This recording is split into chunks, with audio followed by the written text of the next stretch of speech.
Hello everybody, it's Chris. Today, welcome to my amazing physical material testing area. We are going to be talking about footsteps. We're going to be talking about different footsteps for different physical materials, triggering different footsteps, but we're going to do it in a bit of a different way. Most of the time when you are searching around and looking up how to set up footstep sound effects, it's going to talk about using animation animation sequences over here, and it'll have you go through all of the different animations and plant different animation notifies. These are just for foot effects. There's nothing set up right now.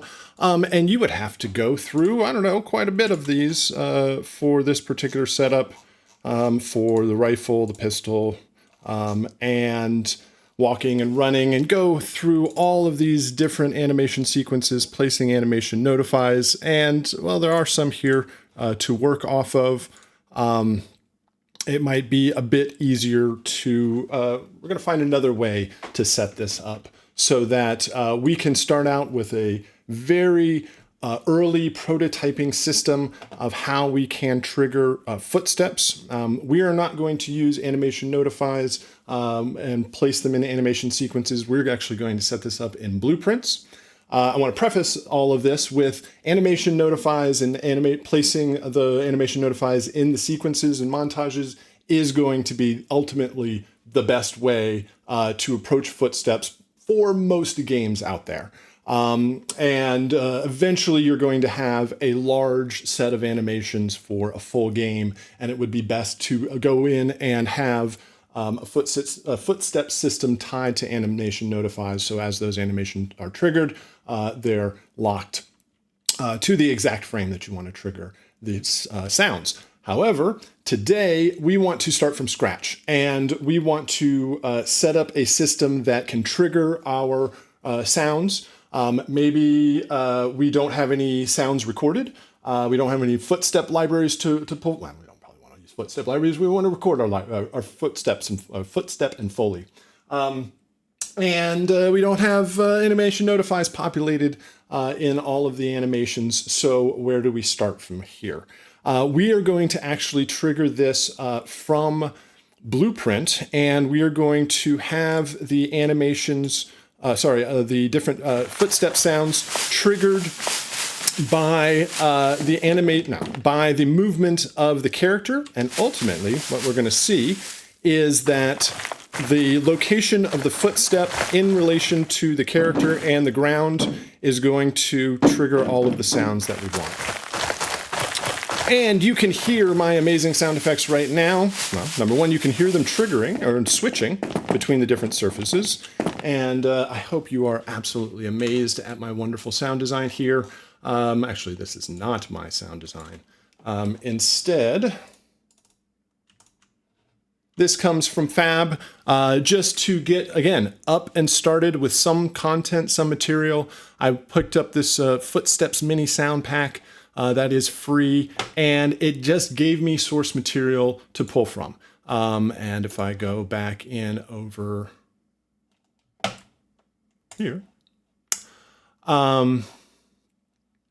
and I go into the sounds, these are all the sounds that I'm pulling from. I've got dirt, metal, tall grass, tile, and wet snow. So it gives me just a pile of sounds to start working from. Obviously, we're going to be able to create a system that triggers much better sounds, a much wider variety of sounds, and creates much more variation. But to get us up and rolling, that gives us the base set of sounds to work from.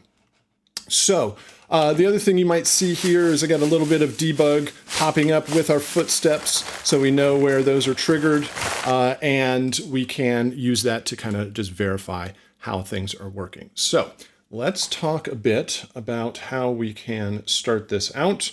I've got a list here of kind of this different steps that we're going to go through to set this up and to kind of give us a flow to work from. So we started out by creating a new project. I went in here and I chose a first-person project, and I chose the arena shooter. This will give us some material to work on later because it has bots in it. But I went through here and just created this big old box and have these different surfaces set up.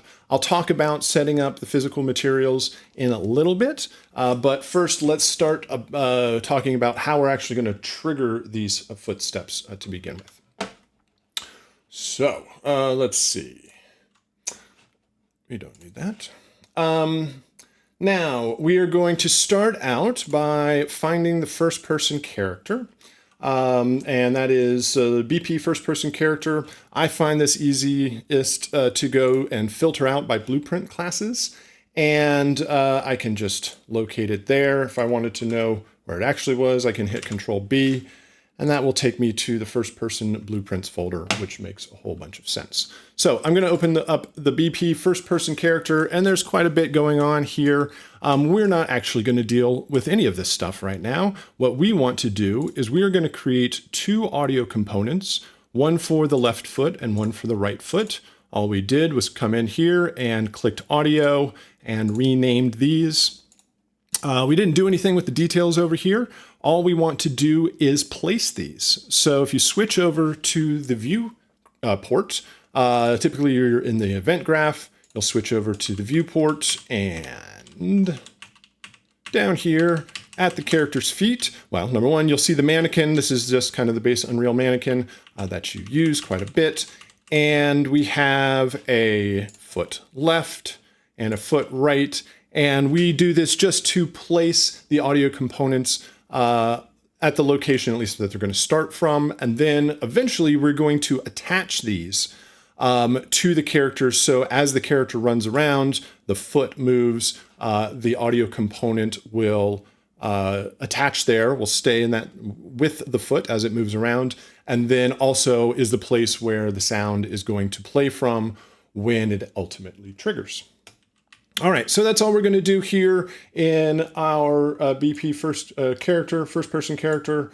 In fact, I'm just going to go through here and start marking things off just so that I know what we've done. Add the two audio components. We did that, one for the left foot, one for the right foot. Use the viewport to place the audio components. We did that. Sounds good. So now we are going to create BP footsteps. We're going to create a brand new blueprint just for the purposes of triggering these footsteps. And I'm just in the same folder. I went in here, I created a blueprint class just of the bases, the actor component, this actor component. Just so we can attach an actor as a component to the character. And when you do that, you just name it, and it'll start out very blank, but let's talk a bit about what we have created here. So with our BP footsteps, we're going to start out, typically in most blueprints, you have access to a begin play when either this component starts or the whole game starts. This will trigger, fire off. We are also using event tick, another common node in a blueprint, and we'll talk about how we ultimately are using this tick. And this is what effectively is replacing the progression of an animation overall. So on event begin play, we are going to get our BP first person character. We're going to get the owner of the character and the owner of this actor component, which is the mannequin, which is the character. We're going to cast it to BP first person character, and we're going to get a couple of things. We're going to set the owner. We're going to get foot left and foot right. Those are the audio components that we just triggered, that we just created. And the mesh. This is the actual skeletal mesh. This is the character, the mannequin itself. Eventually, what we're going to do with this mesh is we are going to get the socket for the left socket for the foot that we're going to play audio, and the right socket for the foot. And where do these come from? So let's go back let's go back to first-person character. And this is the skeletal mesh that is the character. This is what you actually visualize and see in the game world. And if we go and search out for the skeletal mesh, we will again eventually get Manny here. And what I have done is I have gone in and set up these two sockets down on the feet. These are just ones that I have created. It is simple as going in here and clicking Add Socket and then naming it. I haven't changed any of the settings for it. It just gives us a location to tie the audio component to. So I've created both of those, attached them basically to the sole of the feet or the ball of the feet, and then back over here in Footsteps. From that mesh, we get the foot left socket and we attach the foot left audio component. And we take the foot right socket and we attach the foot right audio component. And then we set the components tick enabled. We started with it off. We want to then turn it on so that it doesn't tick away until we actually need it. And this is where some of the magic really starts happening, and why we are replacing the animation system to just trigger sounds on tick. Now, this can be quite not dangerous, but quite not very performant overall to run things on tick. It is often not advised. It could be better ways of doing it. A better way of running things on tick would be actually to use animations.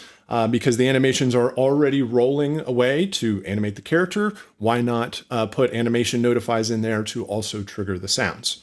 And so running things off of tick might be a bit dangerous, and why this would be ill-advised in a larger sense, but it also saves us from going and putting Animation Notifies in every single one of those animations just to get things set up.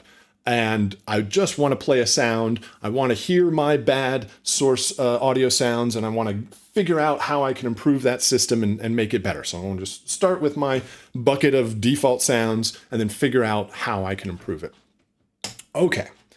So what we do is, if you're not familiar, tick happens on every frame. And so as it fires off, it's going, as the game progresses, it's going to fire every single time, and we can run some logic.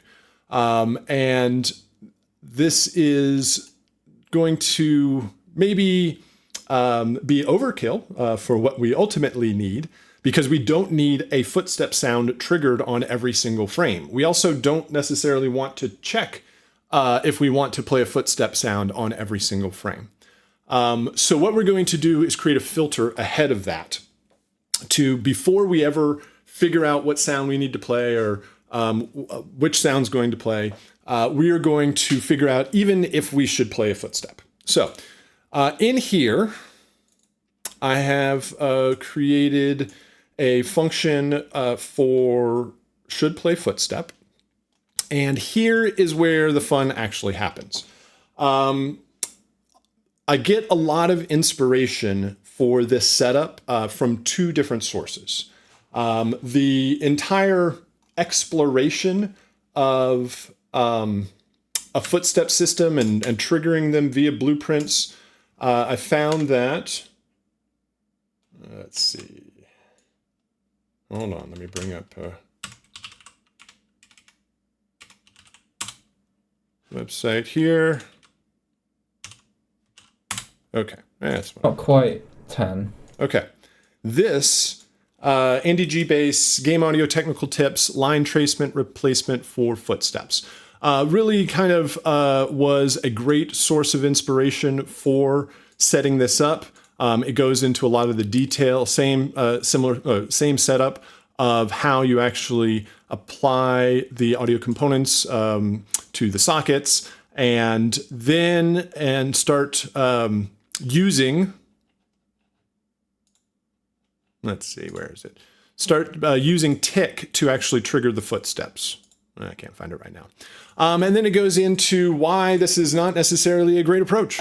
Using Unreal Insights is kind of debugging the time it takes to actually fire off and determine whether you need to fire a footstep every time. Then it goes into a more optimized approach. And that approach is what I have set up here. And I'll talk a bit about this. But I also found inspiration in another place. And another sort of source that was talking in a very kind of a similar approach. If you're not familiar, let's see if I can do this. GameAudio programming. This is GameAudio programming 4. There is a chapter back here by the awesome Pablo Diaz. I talked to him at Unreal Fest, and he reminded me of this chapter in the book, and it talks about actually using a similar approach to automatically set up Animation Notifies in the animations. So while here we're just triggering them off in real time in the game, he's using a system like this to actually set them up in the Animation Notifies and just kind of do it all in a batch approach. Maybe not perfect the first time, but a whole lot easier for somebody to go in and clean up. So this is kind of the meat and potatoes of the setup of how this is going to play. And this is just a bit of math. So it's actually quite fast performance-wise, just to figure out whether we should play a footstep or not before we go on and determine what sound to actually play. So let's talk about Andy G's approach over here. What we're going to do is we're going to get the foot, and we are going to get the capsule component. And this is surrounds the character and is a very base representation of the character, or a capsule around the character. And what we do is we get the forward vector of each one of those. And that means that my body is facing forward. And now is my foot facing in the same forward direction? Meaning when I run, let's see if I can do this. When the character runs, then the foot is moving against the angle of the body. So let's see, let's get a running animation here. Just a walk left. There we go.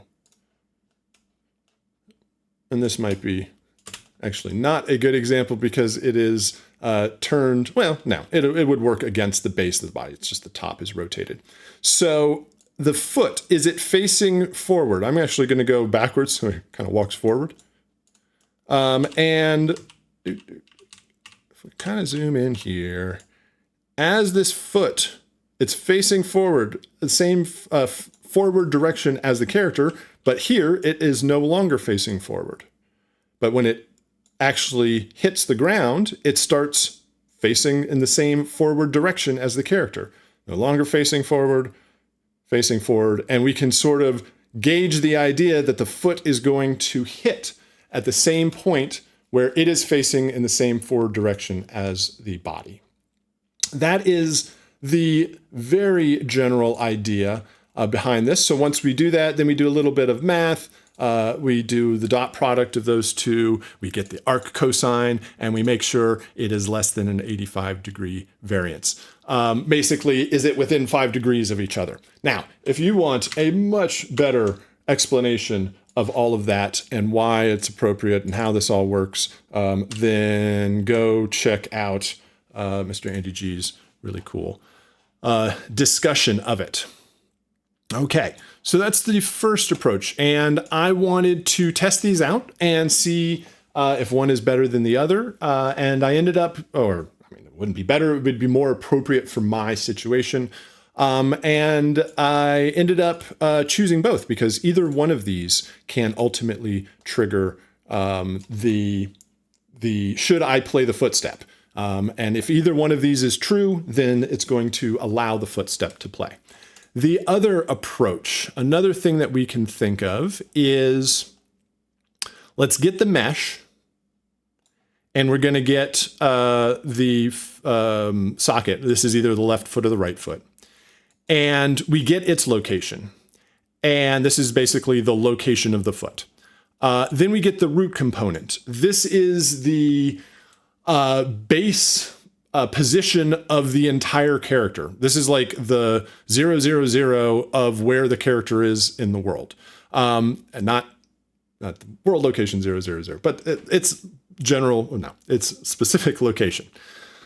Anyway, so you get to the location of the component and you basically check the root component, which would be sort of up here in the pelvis, and compare it, the height difference between where the foot is and where, let's say, the hips are. So, and at some times, let's go back. Now this is a walking animation, not a running animation, so it won't reach the same height overall. But if we say that a foot, when it hits the ground, is going to be at a certain location, boom, let's say right there, this is the full extension of the difference between the root component location and the footstep location. And if it's at that full extension, then we're going to trigger a footstep. But if it's anywhere back swinging up here, right there, it wouldn't trigger, but whoops, maybe at this point is the fullest extension. So that math, right, is just saying what is this location, and if we took the foot location and we subtracted, it's about 100 units at full extension, and we subtracted 95 units from it, is it going to be less than 5 units away from full extension? If it is, then let's go ahead and say yes, and we'll trigger a sound. So those are the two approaches, and this is going to be determined every frame. And for most of the frames, you are not in a position to trigger a sound. So this is just going to be no, no, no, over and over and over again. And what it ends up doing, let's see, let's go back here. So should I play a footstep? And it'll say, no, it's false. And every single time it's false, you take your you take your current location and you make it a previous location. And we'll use this for another reason later on. And so should we play this? Should we play this? No, you should not, until one of those two pieces of math, which is pretty performant to figure out every single tick. Then it eventually says, yes, let's go ahead and let's play a sound. But we only want to do it once, because as the foot swings, I mean, it's going to be within the threshold of triggering a sound for quite a bit, but we only want to do it once. We don't want to trigger it over and over again until the foot returns back to its position that it needs to. So we're only going to do this once, and then it's going to reset when it's false. At some point, it's not going to be true anymore, and then it'll reset and allow it to be true again. Footstep sound. So the next function over here that we are using is the actual triggering of the sound. So now we know we want to trigger the sound. We know we want it to play back. Let's go through our list here. We create our BP footsteps. Just kind of go over what we did. We attached our component. On tick, we checked if a footstep should play. We checked the Z location of the foot and the Z location of the root component, and if they're 95 units away, if the foot is this distance, then the sound can play, right? If it's basically at full extension, it can play. Or if the arc cosine of the dot product of the capsule component forward vector and the forward vector is playing within 85 to 90 degrees, then the sound can play. That's a very long-winded explanation of, are they pointed in the same direction? Then cool, they can play. And again, there's a much better explanation of that setup in AndyG's video. If the sound is not allowed to play, then get the root location and set it to the previous location, which is what we just showed. Now, here we go. If allowed to play, do a sphere trace by channel at the point of the foot, debug sphere can be placed. Okay. So what do we do? Get the footstep sound. This is the point where we need, this is the point where we're going to actually play the sound. And we're only going to do this once until the next time we need to play a footstep sound. We're going to get the world location of the foot, figure out where it is, and we are going to do a sphere trace. Now, a sphere trace is the reason that we don't want to do this on tick every single time. This is much more costly overall to run. And what a trace does is often it's a line and it just points in the direction that you want it to go. And it determines what you would hit at that point, if you would hit anything. And what we're going to actually do, instead of just doing a straight line down, we're going to do a sphere that represents where the foot lands because of the edge cases or the possibilities of where that foot might lie or land. Things like if it's on a grill and there's holes in the grill and that line just happens to get through one of the holes, then it might cause issue. If you are if your foot lands across a surface between like a puddle and it's water and dirt footstep, and you don't want it just to one line to go down and be like, nope, you're only in water.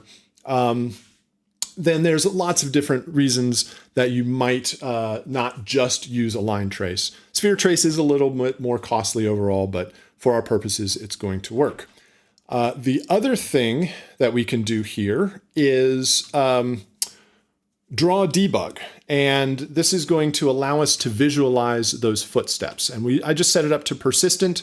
You could do it for 1 frame, so it only flashes. You could do it for a particular duration, like a second or so. And we set up a particular color. Now, just to visualize this, that's what all these spheres are. And it is showing you the point at which the trace happens, and it's green. Sorry, it's green when it's successful. All right, so this is the point we are doing the line trace. Sorry, line trace. We are doing the sphere trace. It's a pretty small sphere. It's just 10 units. And this says, did we hit something? And if we didn't, then don't do anything. Don't play a sound. If we did hit something, then we get our hit. And this hit can do a lot of stuff we don't probably care about. Well, that's not entirely true. Somebody cares about all of this stuff. But for our purposes, what we are going to get is this physical material. And what we do is we get the surface type and we are returning the physical surface. And we're returning the physical material. So, what is a physical material? How does it know what we are walking on? We see the outputs here. We have dirt, metal, grass, wood, and rubber. This is just set up for our purposes. And I'll show you how we went and set that up.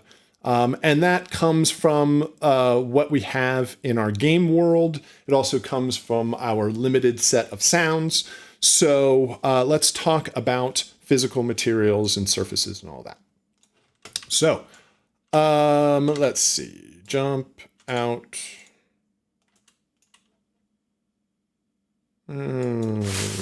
Oops, that's not what we want. All right, so here we've got wood, grass, sandstone, and metal surfaces. And all these are, I load up my detailer and my outliner, I can click on any of these surfaces. These are just really get into it. These are just really thin surfaces that you can stand on. And I have placed, they're just cubes that you can stand on. I have placed a particular material on there. We've got metal, we've got sandstone, we've got grass, and we've got wood floor. And so if I find any one of these, go to the content browser, open it up, Now, this is a material, and this is not necessarily a familiar world for us in audio, but it should be. So what we're going to type is, we're going to type in physical material. So we have a slot to set a physical material, and these physical materials are created. So I created a folder called physical materials. Then I went in and created a physical material. And that happens like this. Create a physical material, make sure it's a physical material. It's a new physical material. You can name it whatever you want. And I didn't do anything in here except for physical properties, surface type. Going in and setting these different surface types. Now, where do these surface types come from? We have already determined these are going to be the physical materials that we ultimately need. We don't really need that, so I'm going to delete it. And then where do those surfaces come from? So if I go to Edit and Project Settings, and a lot of this is going to be similar in any sort of a Footstep system that you set up. I go into Project Settings and I type in physical, eventually physical surfaces, and it gives you this big long list of none. And I have set our first initial surface types, dirt, metal, grass, wood, and rubber. And again, those are just sort of arbitrarily set up. Whatever you need for your game, whatever you need for your project, you join a game, you can come into the project settings, see the different physical surfaces that are available. So once those are set up, then you can go to your physical material. Actually, let me just go to wood there. Go to wood, set its surface type to wood, set the wood material to this physical material, so that with all of that, now when this traces, when these little circles, oh, I lost my little circles. Anyway, when those little circles pop up, it is doing a trace, and it is seeing what surface am I walking on, and it is going down a certain radius or certain area around it, and determining what physical material. Now, in our setup, we don't actually account for multiple surfaces playing at the same time. That's another level deep. Right now, we're just pulling the physical surface that I am currently stepping on, and if it just chooses the last one, if multiple ones pop up. So get the surface type. So what physical surface am I walking on? Pulls the right one, and then it goes and plays the particular meta sound that I want. So I have gone through here and created a couple of different meta sounds. I started out by creating a meta sound patch because I knew I'd have to do it over and over and over again. Where'd my meta sound patch go? There it goes. And this is very simple. It's a wave player. It's mono because my footsteps are mono, and it randomly gets an array of sounds. And those arrays are basically, oh, and then I put an output volume here so I can crank up the level, mainly because the sounds that I got off of fab.com are not very loud, or at least for our purposes. So I crank those up, and I go through and create meta sounds for each one of these.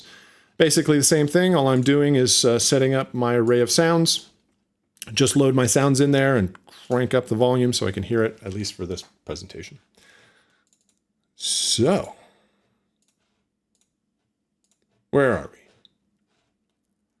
We have got the surface types.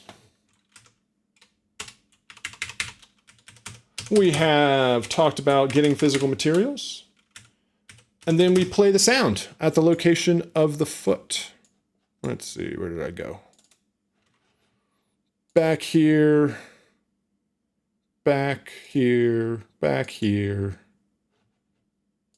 All right, so once determined which physical surface is playing, then you just trigger the correct sound to play. And then that returns as this footstep sound, as the meta sound. And we go back here and we get the footstep sound. It does the trace. It figures out what surface I'm on and then says, I'm just going to play this at location. Play the world at location. I have just a very little bit of volume randomization happening. So this is getting the world location, getting that previous location, and determining the distance that it traveled from the previous location to the new location. This is actually, honestly, not working very well. And there's other ways of doing this to get a bit of more velocity sort of variation out of the playback of our sounds. So then we set our root previous location if we haven't done that. And we do that for the left foot. We do that for the right foot so that it triggers every single time. Let's see.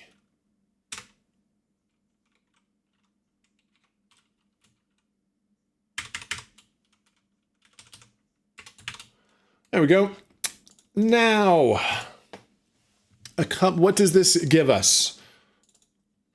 Now we should see that when we come in here and we play, instead of having to go through and set up all of the different animations, we can set up a blueprint to trigger the sounds. And if my foot is in the same direction as my component, then it works. It works if I change direction. Now, there are times when it misses a footstep. Like if I'm spinning around, it may not catch everything. But again, this is not ultimately going to be the final system, but it allows us to quickly get a very quick set of sounds up and running and a very quick set of blueprints up and running to be able to trigger these sounds. Now, there may be lots of other, in fact, there is lots of other sort of crafting and honing how these sounds may trigger. And of course, if you're not using the Unreal Mannequin, you have your own character, all of this math would change according to what the needs are for that particular character in game. But we can see two different sort of mathematical approaches to triggering the sound and determining if the sound should play. It asks, what am I doing? It asks every single time. On tick, it says, should I play, should I play, should I play? And most of the time it says no, because your foot isn't in the right location, it isn't facing the right direction. But once it does, it plays the sound once and then determines what sound to play and plays it. So the next thing we want to do, we have a very simple setup here. I have just a couple of surfaces playing back. So one thing I wanted to do is write kind of a list of what we will need when we actually go create a full system or go record our own footsteps and improve on those footsteps, right? We need variations. We need, right now you hear it sounds very tick-tock, tick-tock, tick-tock, as it goes back and forth through what? I think it's 4 sounds. More surfaces for the game. We need more volume randomization, a better system for that. We don't have any sort of pitch randomization.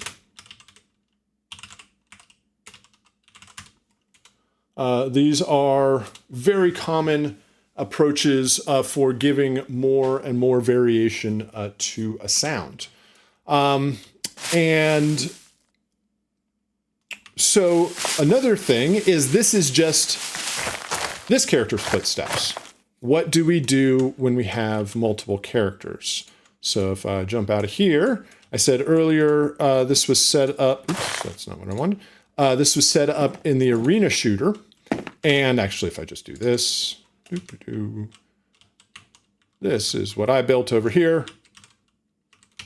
with my 4 surfaces, just so that I can test those out. And this is the arena shooter. That's the basic template that is available from Epic. And all I've done here is replaced the surfaces that were in the arena shooter. They're just kind of 4 quadrants. Replace them with the 4 surfaces that I want. And the benefit that this gives me, oops. Hello, let's try that again. Okay, I have my own footsteps. There's no other sound effects. Like, you're not gonna hear, oh, actually, nope. My gun impact from a previous video is set up in here. But now I hear I need to check out the other character's footsteps. In fact, you just keep shooting at me. Let's run away.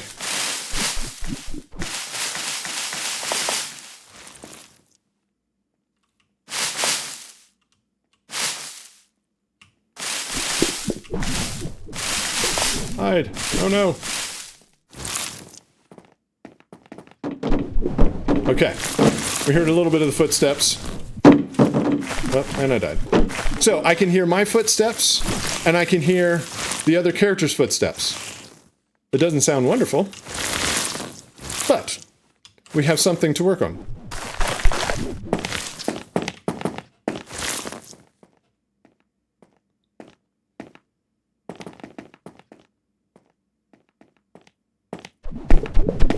There we go. We can see the debug, we can hear it. Now, one thing we need to work on with a third-person character is attenuation. We don't want to hear these footsteps across the entire map. So one thing we've done on these meta sounds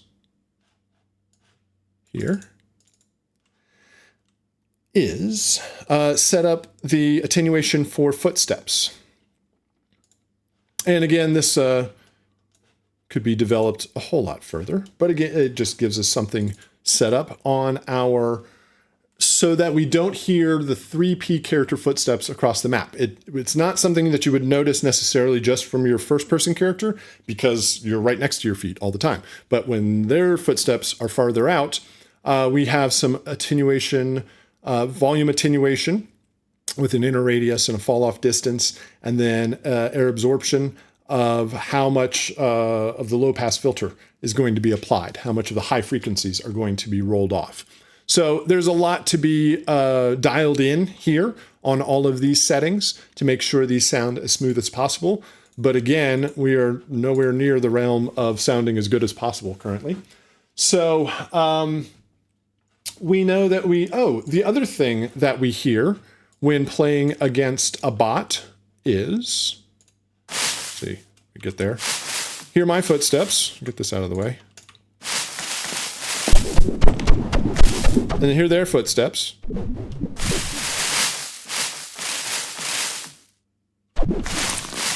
Wood footsteps, chase me over here. Okay, basically their footsteps are the same.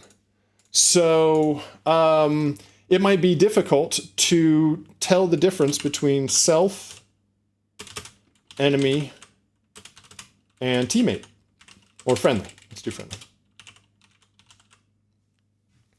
So maybe we want to be able to set up, first off, record different variations. I don't know if that's in the scope of your recording budget to have different variations for self, enemy, or friendlies. Or you can take the same base set of sounds and do some manipulation to them, whether it's just taking all of the enemy footsteps and pitching them down so they're a little darker. And then we were going to maybe change the EQ a little bit, or add a different texture to a layer of the sound, something like that. So it gives us variation between what my footsteps sound like and what everybody else's footsteps sound like. Again, out of the scope of this discussion, but these are the kinds of things that this simple system will give us. Now we can go out and record some sounds and put those in here and even see how our sounds sound. before we have committed to maybe all the animations aren't there, maybe all the animations are not populated, or the animations that are there are not going to be the final animations, and so I'm going to have to double up the work anyway. This system is, I just sort of plug it in. It's not perfect. It's not going to trigger every single footstep. There's going to be edge cases where it doesn't trigger correctly. And honestly, you could spend a lot more time in the math to tweak them so that they will play back. But in general, this is going to be a good approach to start out. So I wanted to, again, give a shout out to Pablo on working on a chapter, works like to put it in front of my face, the GameAudio programming book, and also this video from AndyGBass as sort of the inspiration of exploring this overall. But hopefully this gives you a good idea of some of the ways that we can approach this, what sort of things we need to start thinking about, how we can craft basically a kind of a prototype system, and then figure out what we're going to need for a wider system overall. So hope that helps as a exploration of how we can set up our footsteps in other ways, just other than population with AnimNotifies. So if you have any questions, if I could clarify anything, if you have other cool approaches similar to this, please let me know in the comments. Also, give me a like and subscribe. That also helps overall with the channel. So thank you very much, and I'll see you again next time.